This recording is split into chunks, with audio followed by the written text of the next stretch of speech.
Hey everyone, we're going to complete the statements regarding the transitive property of congruence and the symmetric property of congruence here.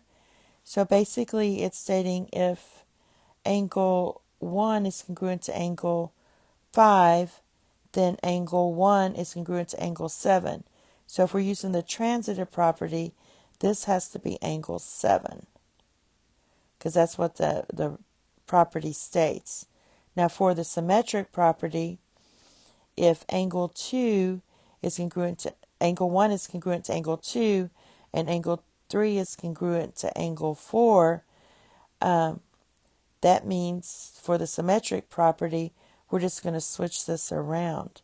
So that means we're going to write this as measure of angle 2 is congruent to the measure of angle 1, and the measure of 4, or the angle 4, is congruent to angle 3. And all we did is switch these two around. And that's your symmetric property of congruence. Now we're also going to name the property illustrated by this statement.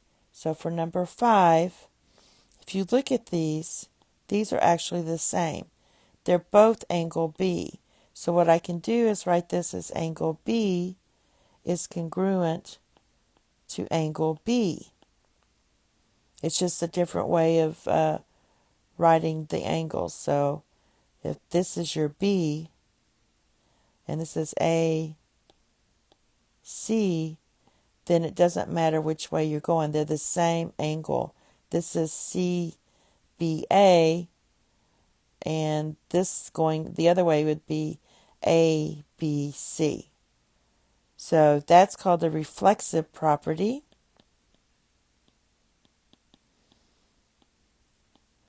of angle measurement.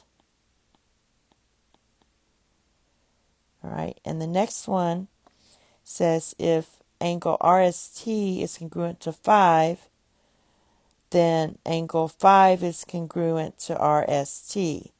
So that's where we're back to the symmetric property of congruence, because we just switched these two around. So that's called the symmetric property.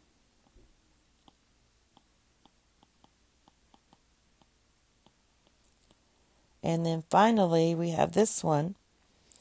If QS segment is congruent to segment XR and RX is congruent to SX, then SQS is congruent to SX.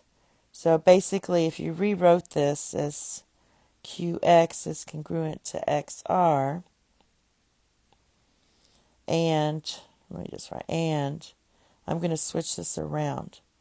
XR, because I want these two to be the same.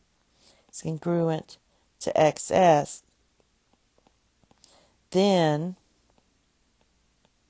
we have QS, which is the first one, is congruent to SX, which is this one, because these two are the same. And that's it. Thank you. Have a nice day. Bye-bye.